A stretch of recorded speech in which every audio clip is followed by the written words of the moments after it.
And welcome. We are finally here. It is finally Vengeance Day. We are 9 weeks away from Stand and Deliver, but first, we've got to get through the Vengeance. And unfortunately, that means talking about Trick Williams and Carmelo Hayes. It means talking about Ilja Dragunov.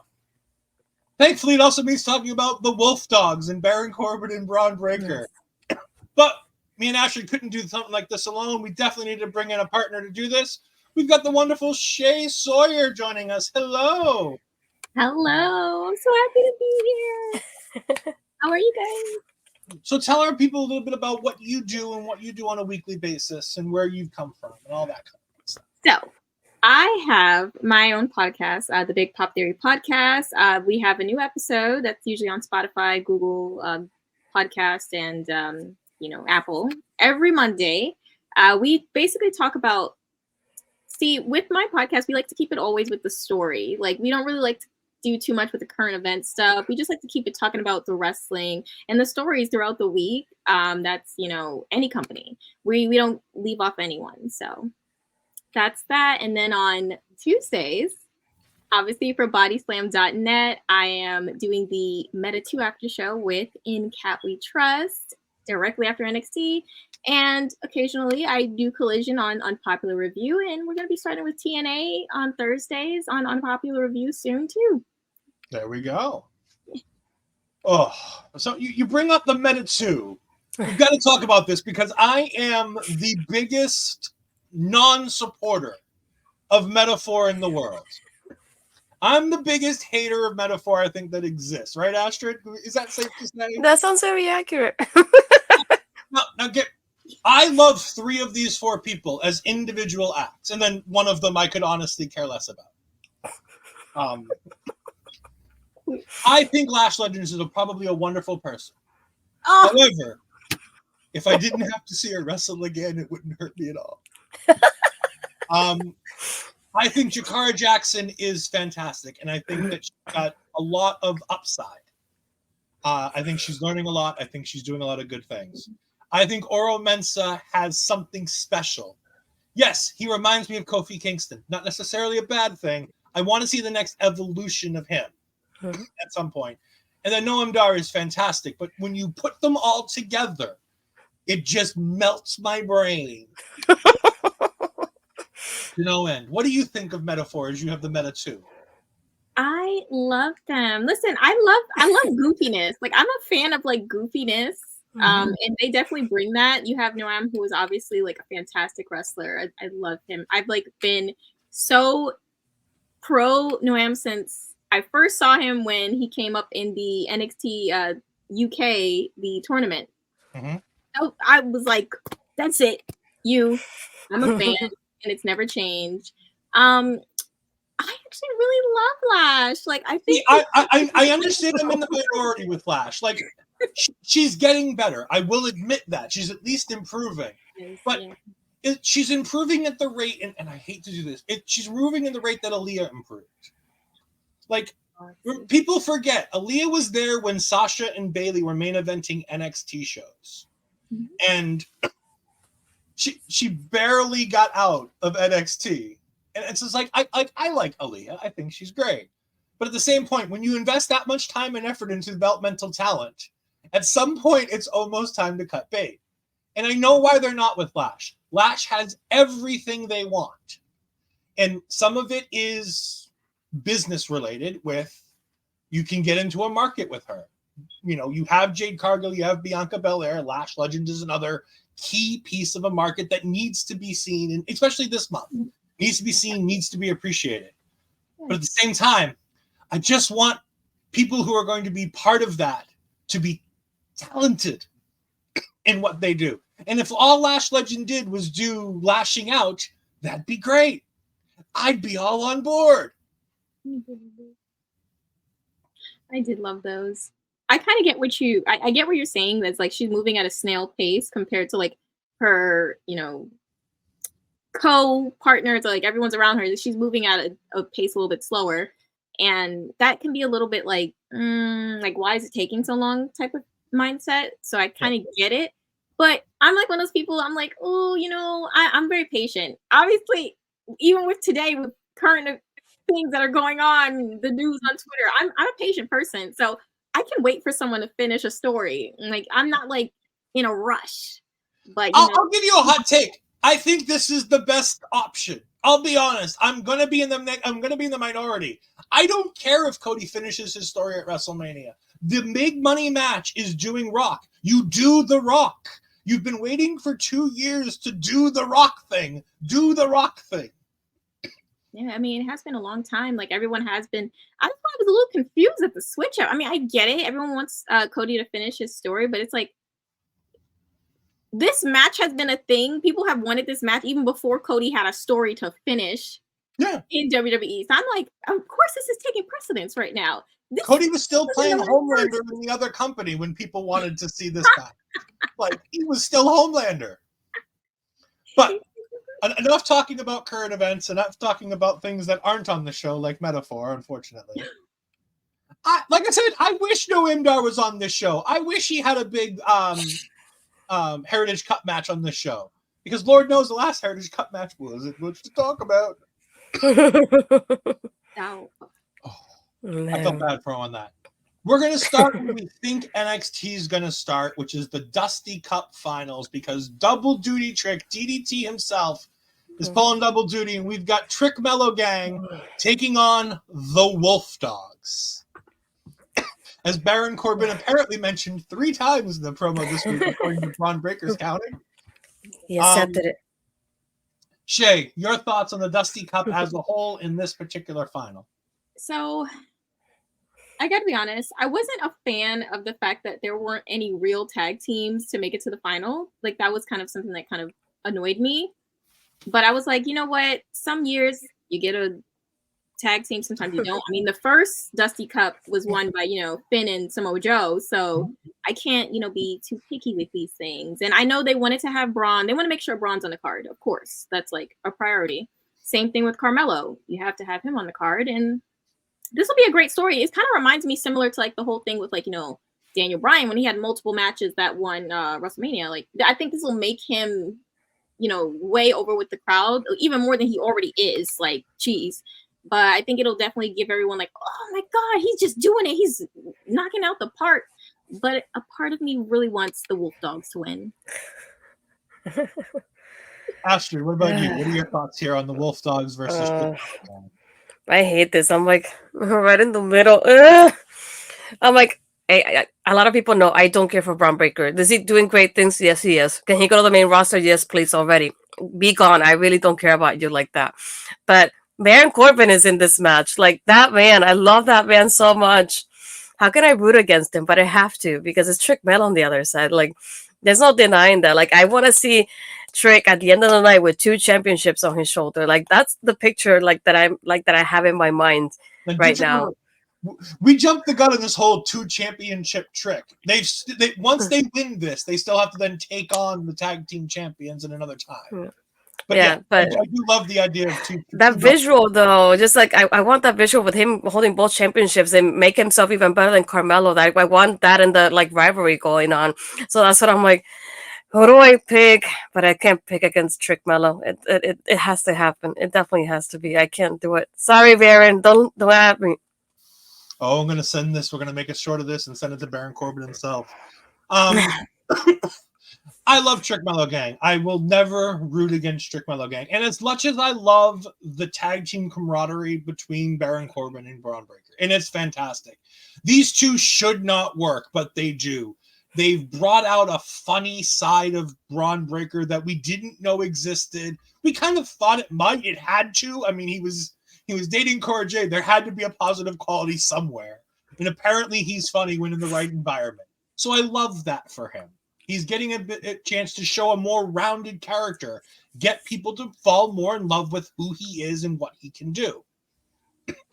That being said, and what Shay said, I think there is a tag team kind of, sort of, because I'd call Trick Mello a tag team. Like, they're 2 guys who run together all the time. Since Trick Williams showed up, it's always been Trick and Mello. They've always kind of been a package deal. So at least they're at least sort of a tag team, which makes it better than Bron and Baron, who are just coming together for the tournament. Samoa Joe and Finn, who came together for the tournament. These guys are at least sort of a tag team, which makes it a little bit better in my mind. But I think if you're telling the story of Trick Williams, it depends on how you want the story to end. And I hate using the word story because Cody, but no.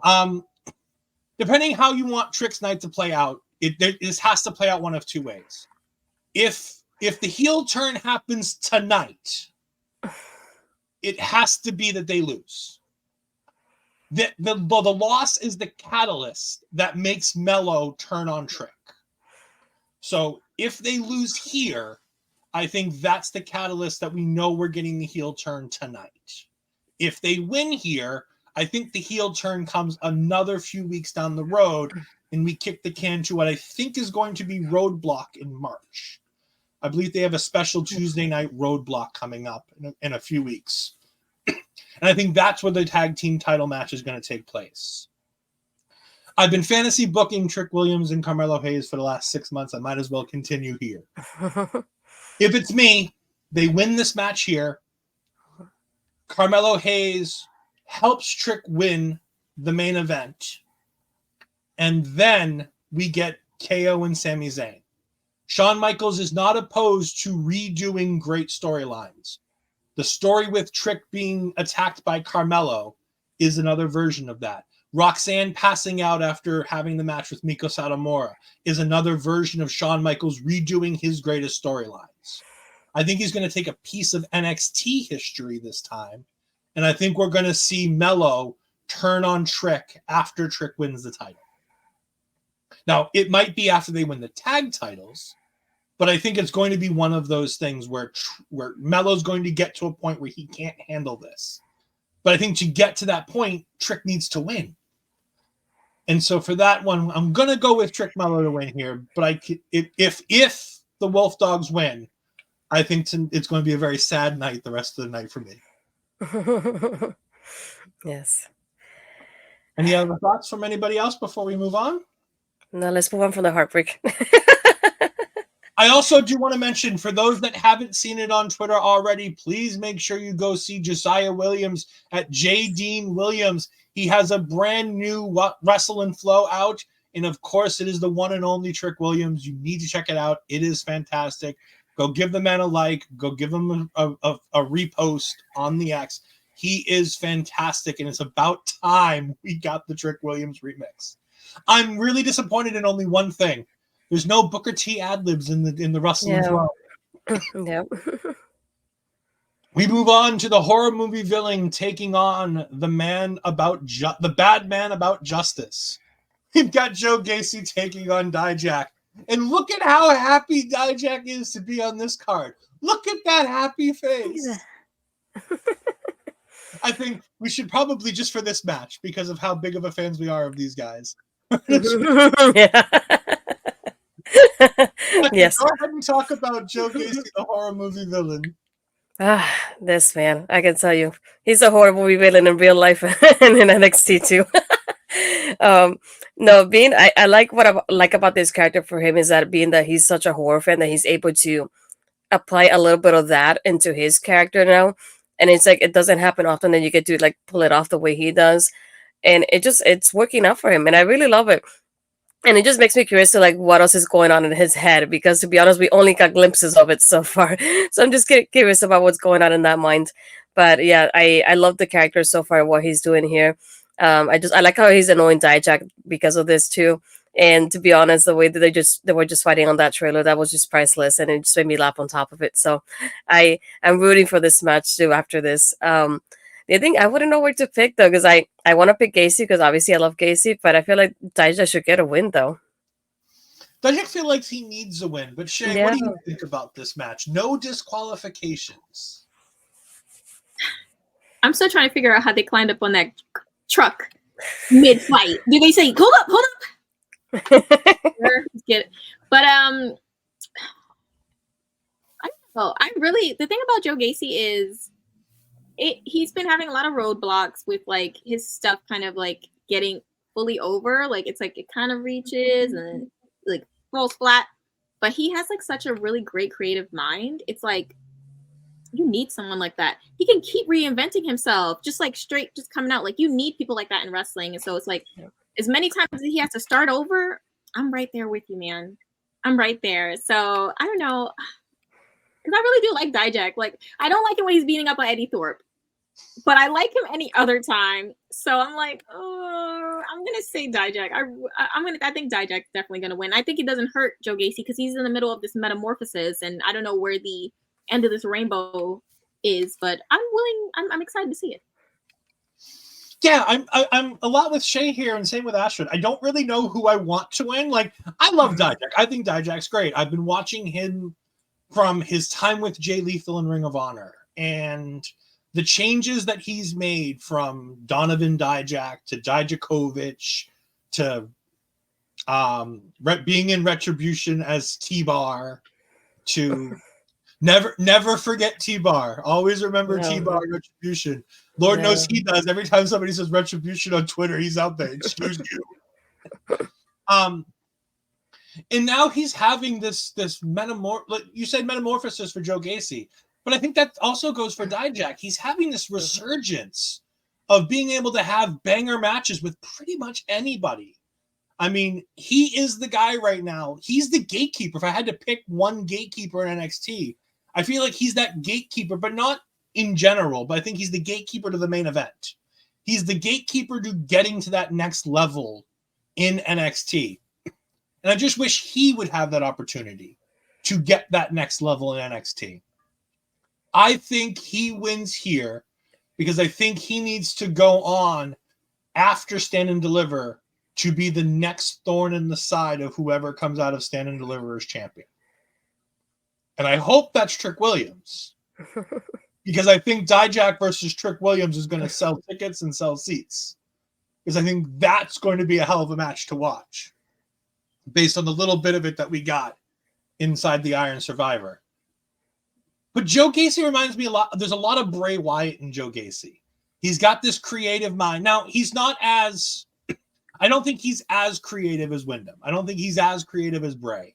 But I think he's got that same idea. He's got that same critical thinking of there's little things I need to do. And the little things are he put himself in the D'Angelo's trunk. He put himself on top of the building. He hid underneath the ring. He was Vince McGacy for a couple weeks on commentary. Like, there's a whole method to his madness. And I don't want to see that end. So I don't want him to lose, but at the same time, I feel like even if he loses, I don't think it hurt. Like you said, Jay, I don't think it hurts in any way, shape, or form to take an L here because nobody knows what's coming next from him.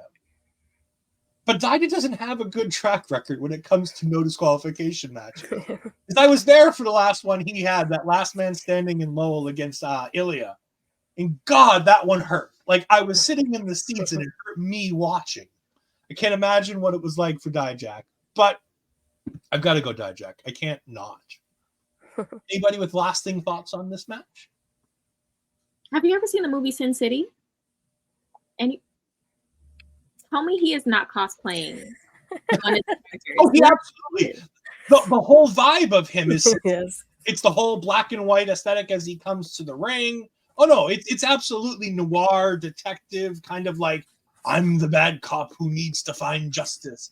Almost like a Batman type thing. Like he's looking for justice. It doesn't matter how he gets justice. Yeah. And vindicated now. Thank you. And like Batman, he's beating up on the mentally ill. Don't go Gacy here.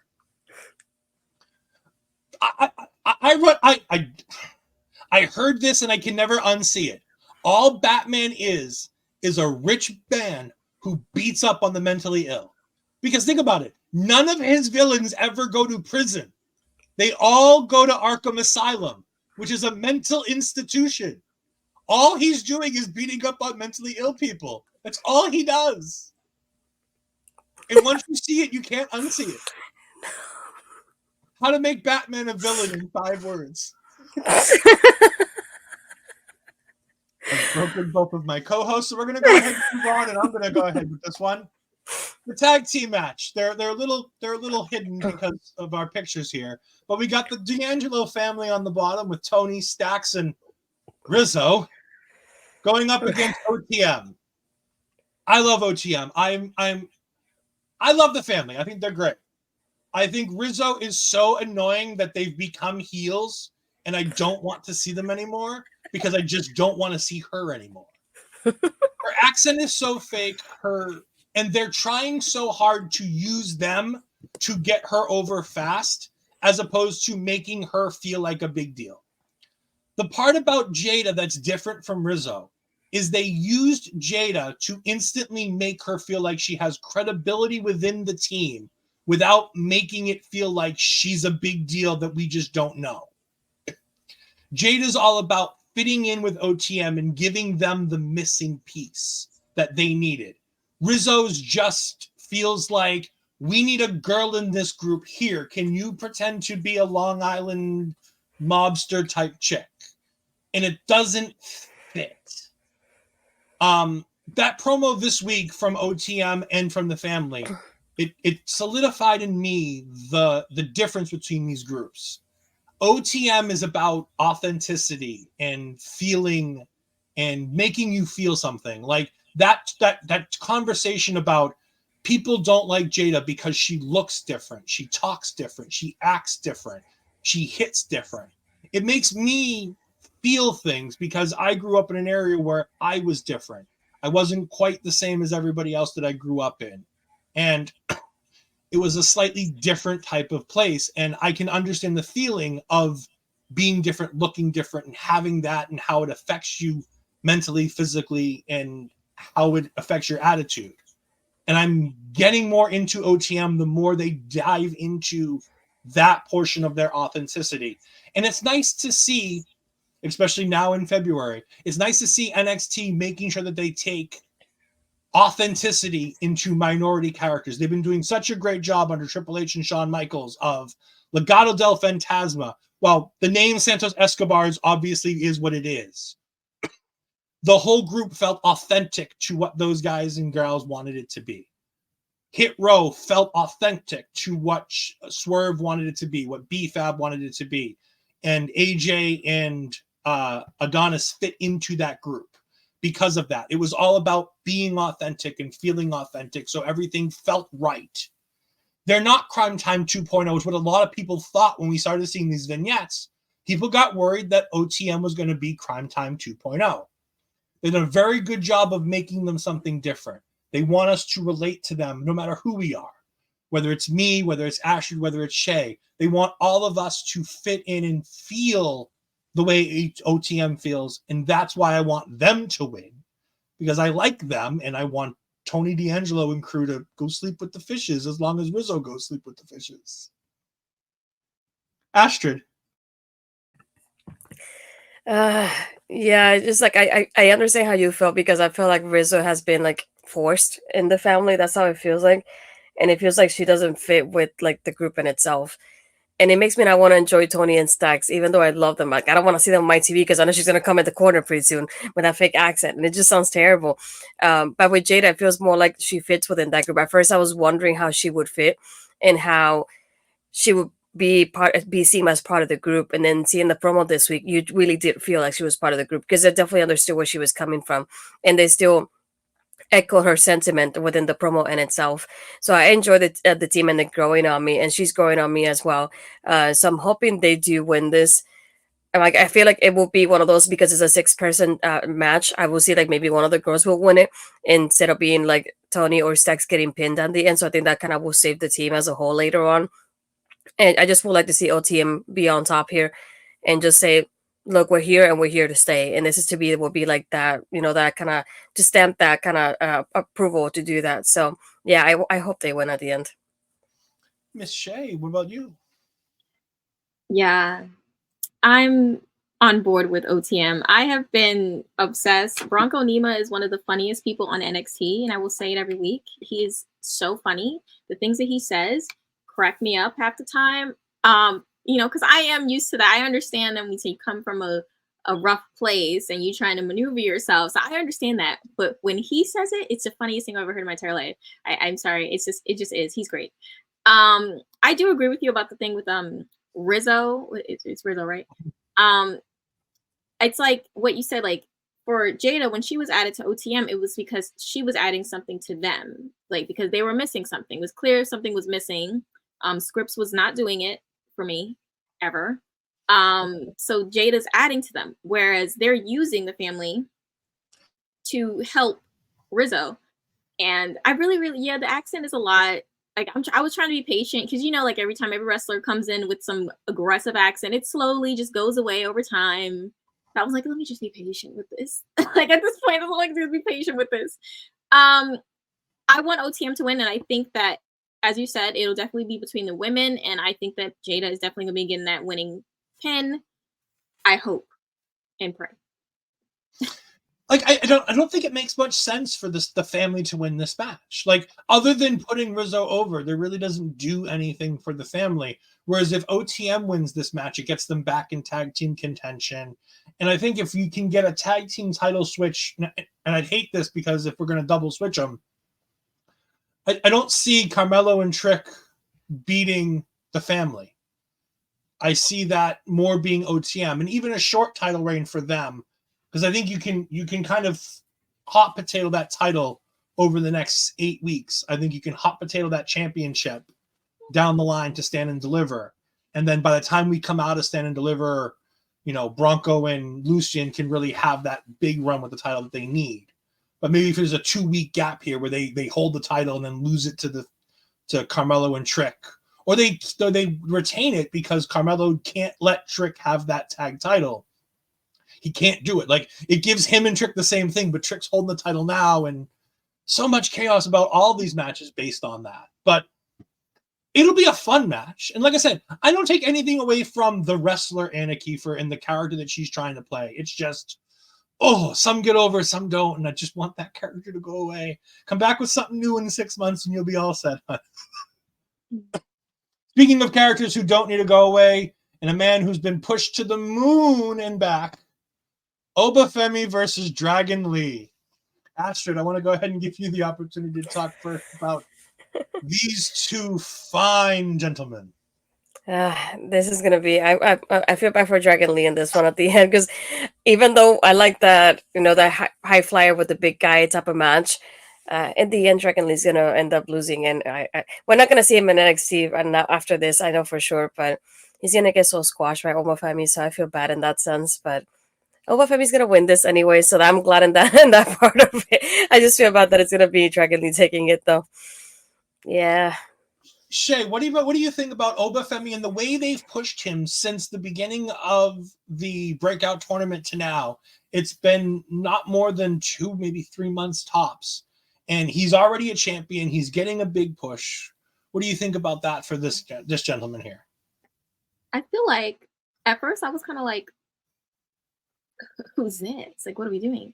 The last time I saw him, he was throwing couches across the field. Like when they did that first vignette for him, I was like, okay. And then he's here beating up my favorites. It's so wrong. I think, he's a specimen, and they love these type of wrestlers, like huge, imposing. He does it well. He won me over. The week after he won, and he sat and he talked, I was like, okay, you're good. I like you. So it's like, I love Dragon Lee. I really do. I think he's so fantastic. I really do. I'm hoping they have a full match. Like I don't want it to just be him tossing. Like I want to see, I know he's more seen as like a spectacle. I feel like he seems more like a spectacle. Like if this huge man walks in a room, he's like, money, people, the eyes go to it. But I also want to see like what goes on in between those ropes, though. Like, is it just tossing, or can we do a little bit more? And I think if anyone is going to bring that out of him, it would definitely be Dragon Lee. So I'm hoping to see a little bit more from him besides tossing. But I know Oba is definitely winning. Yeah, no, I'm an Oba feminist. From the moment I saw him, I was an Oba feminist, and I'm going to continue being one of them. I love that name. I saw it on Twitter. I'll never stop calling myself that. It's great. I love Femi. Femi, I repeat this every week. Femi is everything WWE wanted Omos to be. He's big. He's burly. He's a massive brick of just man. But he can talk. He has that ability to connect to people with his voice.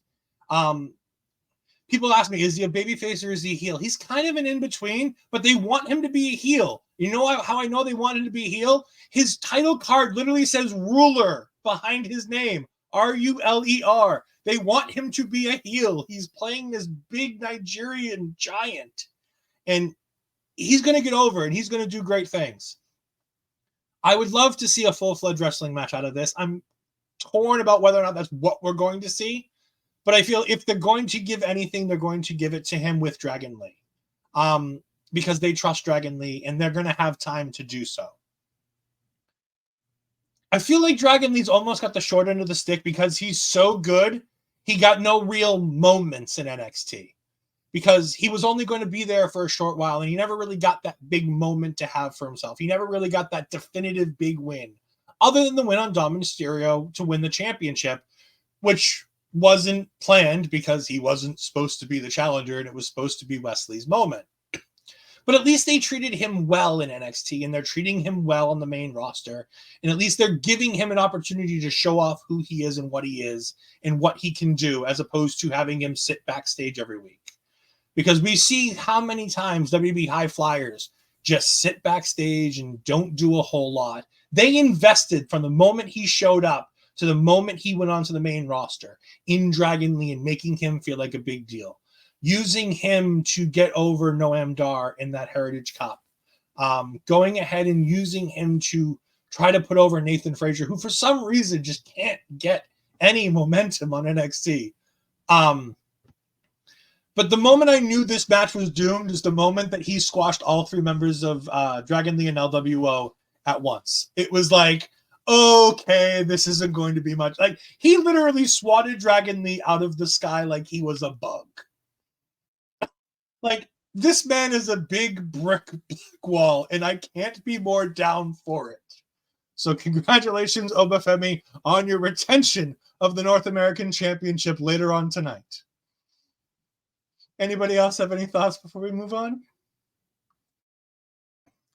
All right, we move on to what I'm assuming is going to be, because we all expect Trick Williams and Ilja to main event.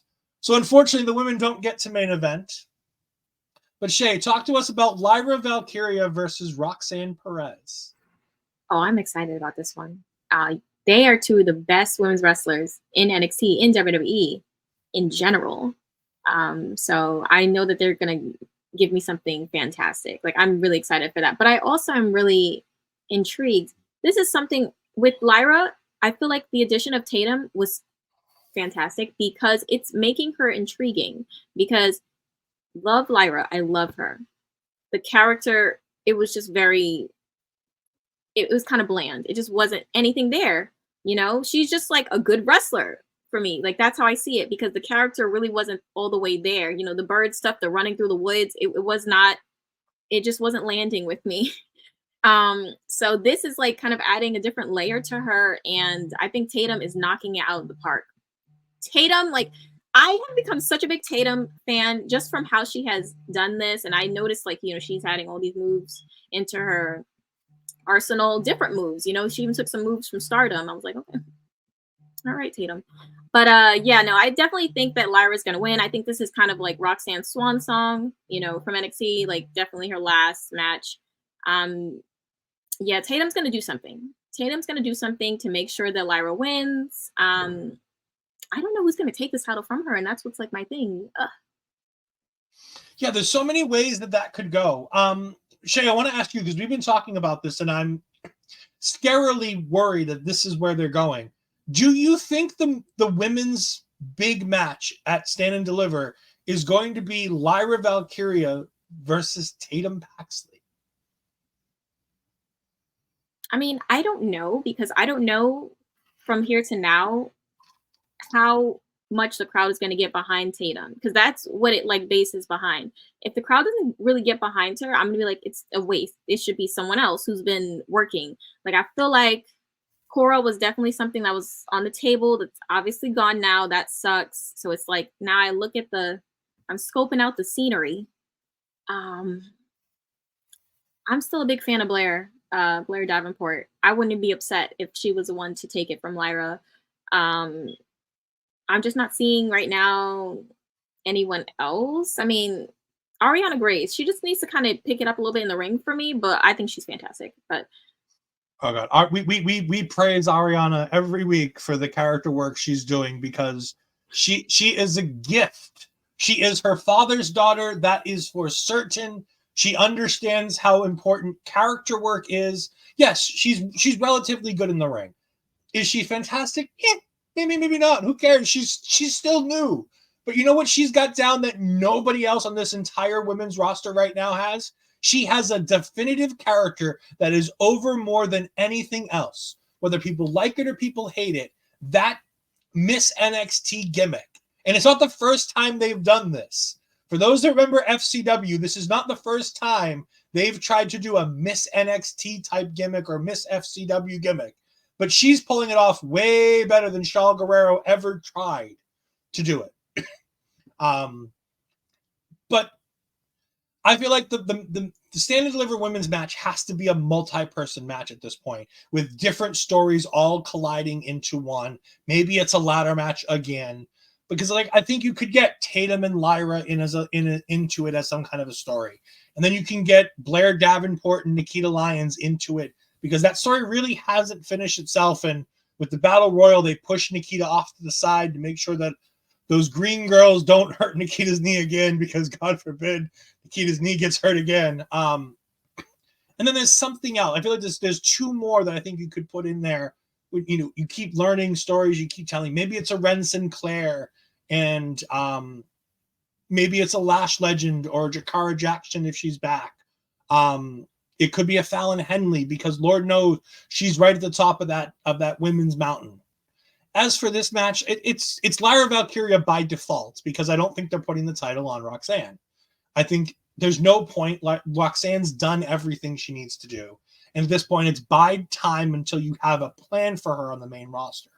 You just brought up Tiffany, so you don't really need to do that. You just brought back Naomi. So it's probable that she's going to the Raw side. So my thing with that is you either put her in the chamber or you wait and you don't bring her up until after WrestleMania. And yes, that means she sits around and doesn't do a whole lot for the next 9-10 weeks. But at the same time, that could be good for her. Rehab, recover, go back into the PC, go back to Reality of Wrestling. Go do some shots for Booker over in Reality of Wrestling. Take some time, do her thing. Go hang out with Cora and make sure Cora's okay. She can do all kinds of fun stuff. The evolution of Lyra has been a sight to see, because me and Astrid were very critical of Lyra Valkyria early on. Neither one of us really remembered her much from NXT UK. I called her Bird Lady for a good 6 months when she came up. It wasn't even Lyra, it was Bird Lady, because that's all she was to me, because that's all they were telling me. But she's slowly improved in the ring. She has that new finishing move, which is, thank God, not that little itty bitty tadpole splash thing that she was doing that did nothing to nobody. She's doing good. She's doing good character work. She's doing good in-ring work. She stepped up her game. She deserves to be the NXT Women's Champion. She's worked her ass off for it, and she's getting the rewards for it. But the who's next is really a question for me on that one. It's like, great, she's the champion. And what are we going to do? Because right now, the only story they're telling for her is Tatum Paxley. And that seems lackluster to me. Not because Tatum's anything wrong, but just because Tatum's not been built. Tatum's this brand new thing who's doing something. And then there's Lola Vice. And we're not going to get started on Lola Vice because I'm not going to get in trouble again. I got in trouble. I think I'm getting in trouble enough on the internet for talking about people. I'm not going to talk about Lola Vice this week. We'll save her ass shaking for next week. Astrid, what do you think about this match? Yeah, I did definitely. I hate to root against Roxanne, you know that, but yeah, this is definitely Lyra's win. And just like you said, thinking about the scope, I know they have girls that could give us that good match later on against Lyra, but none of them are built up enough to like show us that they could be contenders for the championship, and that's where the issue lies right now. Because the only person that I could see was Blair, because she was the Iron Survivor, and then she just had one match and she was done, and we haven't seen much of her ever since. So that's what I think they decided to do this battle royal, to like figure out, okay, we'll do Roxanne for now, and then figure out what our next move is going to be, and make some little storylines coming out of that battle royal, and then while we figure out who the next person is for Lyra. Because I think like what we could see is like maybe at the beginning of the night, we had Tatum kind of apologizing to her for what happened on Tuesday again, kind of keep apologizing. It's like, oh, I'm not gonna get involved, and then she ends up getting involved somehow without Lyra maybe noticing, and that's when Lyra gets the win. But again, at the end, it just like thinking of like, yeah, it could be Tatum in the match, but then we don't have Tatum built enough in that sort of way to be in a championship match. And I feel like that's the problem that we have. We, aside from obviously Roxanne right now, we don't have anybody right now that I could say, oh, this is definitely the next one. Look, they're building her up, giving her a bunch of wins and everything that's happening. And like we said, Lola's off my list for sure, because she already has that contract. So might as well cash it in. And I know she's going to lose it, unfortunately, but that's the only part for me is like, I don't see who will be the next person to go against Lyra. If Lyra comes out of nowhere, that could be the one. Because even if we have, for example, a Soruka return, I don't see her like unless she gets a couple wins. I don't see her being in the championship match just like off the bat like that. So that's the other one that I can think of. And like we had Kiana with Izzy, but again, Kiana hasn't been in the title picture either. And we have people like Fallon who could be another one that could be involved in that as well. But yeah, what I would do is like maybe take those like last couple girls that won that battle royal and put them in that ladder match, or maybe do some sort of match for a number one contender spot again, and figure out from there who's going to be involved in that. But yeah, just thinking this is definitely the last of Roxanne we're going to see in NXT. So I just see her shake. If I mean my total perfect picture would be like her shaking hands with Lyra to end her running NXT, but I feel like with Tatum being involved, I don't see that really happening to end the match. But this is definitely the last we see of Roxanne here. And just to reiterate on the women's division, because I feel like it's overlooked, and me and Ash would say it on a week in and week out basis, how well they booked this women's division and how many stories are being told constantly that don't revolve around the championship. I just want to list you off wrestlers who are currently active on the women's roster who we're seeing on television more often than not. Ariana Grace, Blair Davenport, Fallon Henley, Gigi Dolan, JC Jane, Jakara Jackson, Carmen Petrovic, Kalani Jordan, Kiana James, Lash Legend, Lola Vice, Lyra Valkyria, Nikita Lyons, Roxanne Perez, Tatum Paxley. That doesn't even count some of the newer, younger women who are just starting, Ren Sinclair, people like that. Thea Hale's not on that list for some odd reason. I don't know why she's not on that list. NXT has the deepest, largest roster of women's wrestlers, and they utilize it so damn well to make sure that there are constantly something going on somewhere. Like right now, we have Ren Sinclair and Fallon Henley feuding with Jakara Jackson and Lash Legend. On top of Fallon Henley feuding with Ariana Grace. Like, constantly things are going on. Lola just got done her feud with Elektra Lopez. Unfortunately, Elektra Lopez is gone and Lola's still here, but, you know, stuff happens. It is what it is. But I just want to say, even though there's one women's match on this card, I mean, I guess you can count the mixed tag as two. NXT does such a good job that even one women's championship match feels like it's a big match, feels like it's an important thing, and it's not just a match thrown on the card to have a women's match. And of course, we move on. We're going to let Shay talk first about this because she said she was going to gush, and we're going to put her over here with Ilja. Ilja Dragunov versus Trick Williams. Double duty Trick comes out again to close the night and take on Ilja Dragunov for the NXT Championship. Shay, who you got? So here's my thoughts. Who I think is going to win and who I want to win, it's every day it's seeming like not the same thing.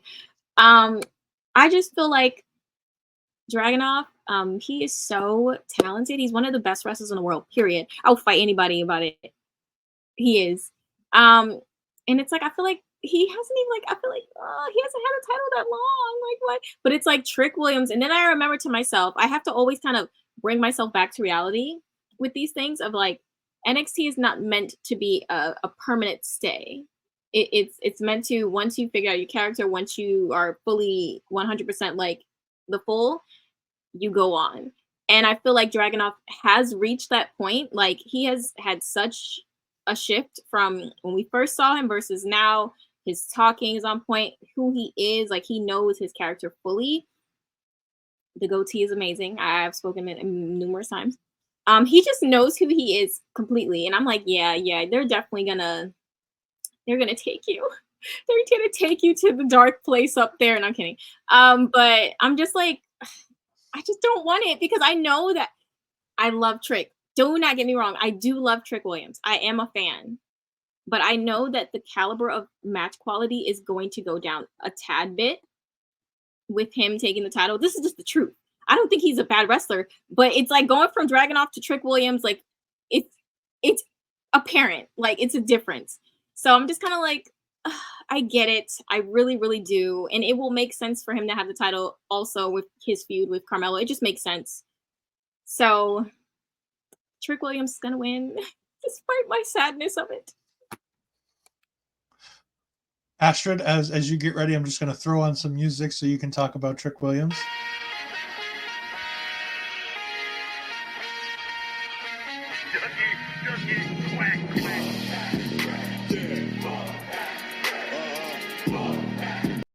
Before the video gets demonetized on YouTube. Not that it's monetized anyways, before they yell at us when I try to upload it.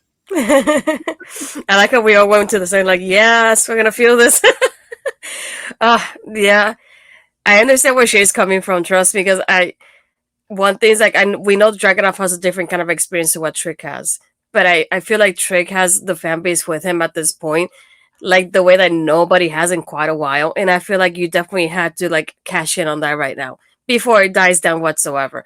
And I can only imagine what the crowd is going to be like when the show ends and he has 2 championships on his shoulder and he's able to accomplish what Carmelo did before in like in one night, if you think about it that way.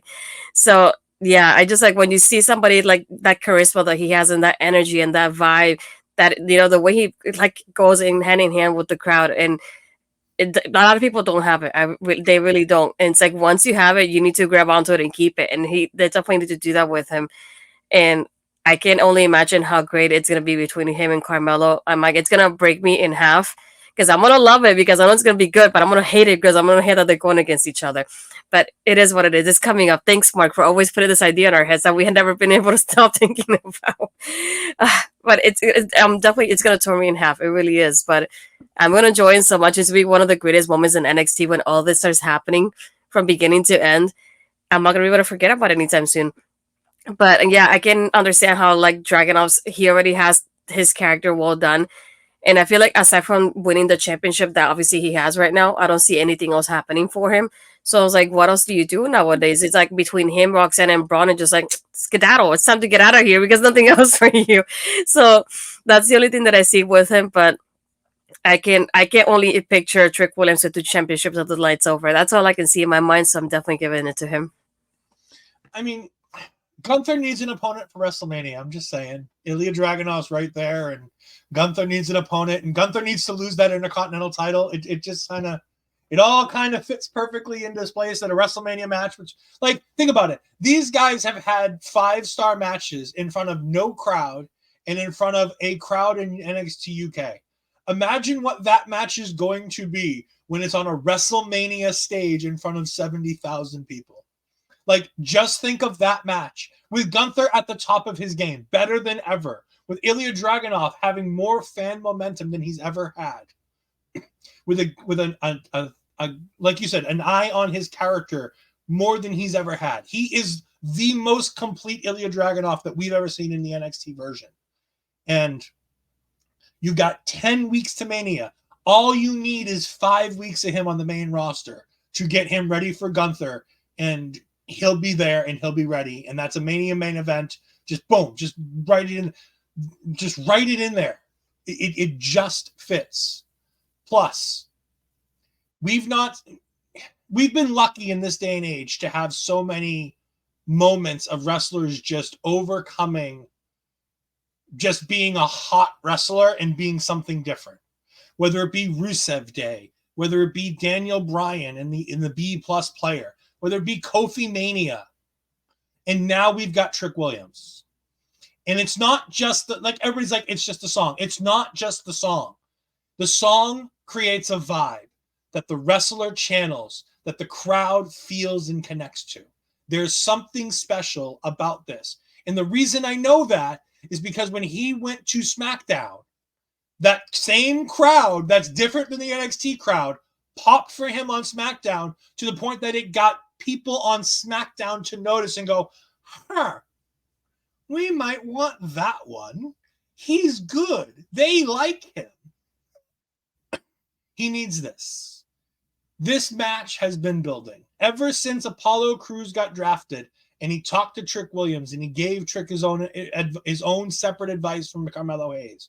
To John Cena talking to both Melo and Trick, and then Trick talking to Cena about when was it time to just do you. And Cena took him aside and was like, all right, let me tell you how you do this. All of it's been built to the attack that Carmelo Hayes did on Trick Williams. Because, Victor, it was always Carmelo. I know, Victor, you want to say it's not. It is. It always has been. It always will be Carmelo Hayes. It was always Melo. That man attacked his best friend to make sure he had a shot at the championship. That's all there is. That's all there will ever be. But that match needs the world championship. It needs to be the main event of Stand and Deliver. It is Carmelo Hayes' swan song. He is going to go out there and deliver the match upon matches. It will be his best match that he's ever delivered. When he goes back behind that curtain, he's going to go, I can't do any better than that. Because him and Trick have been probably planning this match for 6 months, going over exactly how they want to do it and everything else. The story's there. There's no bigger story in NXT. This is probably the biggest NXT story since Kevin and Sammy. And that's why I think it's so great that if that's the case, if people other than me think that's the case, do the Kevin Sammy thing. Have Trick win here tonight. Have Melo out there shaking his hand, giving him a big hug, talking about how everything's great, and then have him turn. Have him just knock him down to size, break the Dusty Cup over the back of Trick Williams, whatever you have to do. Go violent if necessary. Bring out the badness that is Carmelo Hayes, the venom and the anger of watching your best friend do what you should be doing. Because Carmelo has always been a him guy. He literally says it, I am him. It's not we are him, it's I am him. Carmelo Hayes is above anything a solo act. And Trick Williams was always there just to kind of ease Carmelo's road. I don't need you to be here to win my matches, but just in case I need you, I need you to be there. And I think you bring all that out in that attack. Make it violent. Make it angry. Make it feel something, because people are going to hate him when he finally admits that it's him. If he breaks down and beats up Trick Williams, where Trick's out for 2 or 3 weeks and comes back, the venom that will be thrown at Carmelo Hayes. We saw a tiny snippet of it when he was interlacing his own music in the Whoop That Trick this week when they came out to the ring, and the crowd was booing him. It's going to be that times a million if he turns on Trick at the end of this match. And that is Vengeance Day. Sounds like it's going to be a good show. Shay, which match are you most excited for on this card? I gotta say the one right behind us. I'm ready. I'm just ready to see it. I'm excited. We're getting close to the Stand and Deliver. Shay, where can the good people find you on Twitter, on Instagram, all those fun places? Where can they find you and all the wonderful things that you do? Yes. So you can find me at Shay Sawyer _ on Twitter. You can find me at Shay Sawyer Was Here on Instagram. You can find my podcast on Spotify, Apple, Google Podcast. Every Monday, the Big Pop Theory podcast with my co-host, The Bad Guy. And you can catch me on Tuesdays for bodyslam.net exclusive the Meta 2 after show. I know the Meta 2, but you can catch me there on Tuesdays for the NXT after show. And yeah. Astrid, where can the good people find you this week? You can find me on my Twitter and Blue Skies, astridpizarro, and then Threads and Instagram is astridpizarro20. But after tonight, and when we do our post show, then you can find us again on Tuesday, taking over, talking again about our hearts breaking all over again on NXT. And remember that if you want to go ahead and support Astrid, if you're getting your Mania gear ready, make sure you go ahead and use this QR code to Astrid's WWE shop affiliate link. That you can go ahead and scan this QR code to go ahead and pay the same price for all your WWE shop goodies, but make sure you put a little bit of that money back into Astrid's pocket so she can go ahead and recoup the money she spent on the Royal Rumble tour that she did to go ahead and be media for the Royal Rumble. And if you want to look as great as you can, make sure you go ahead and pick up the Astrid Pizarro t-shirt that you can go ahead and pick up on For Your Wear. You can go ahead and scan this QR code as you see the lovely Melball Collins, her co-host on Ladies Wrestling Showcase. And of course, the wonderful, our good friend Mike the Ref here going ahead and showing off their merchandise. So you can go ahead and check all that out for Astrid right there. And of course, for me, mine's easy. You can find me on Twitter at edfries12584. You can find me on the Twitch at twitch.tv/edfries, where I simulcast all of the content that I put on our local establishment as well over there. And sometimes you can even catch a gaming stream or two. We will be back, like I said, Tuesday night. We're going to be taking over. We'll be back later on tonight for the Vengeance Day post show right after the show goes off the air. So make sure you catch us for that. And of course, Marvel Talk is coming back soon as we're going to be having the MCU Rebound episode for Iron Man 2 coming up. So please make sure you go ahead and check that out. And we will see you guys next time. Thank you, Shay, for joining us. We greatly appreciate it. We hope you had fun. And we hope to see you back again. I will be. Have a good night, everybody. We'll see you next time. Goodbye.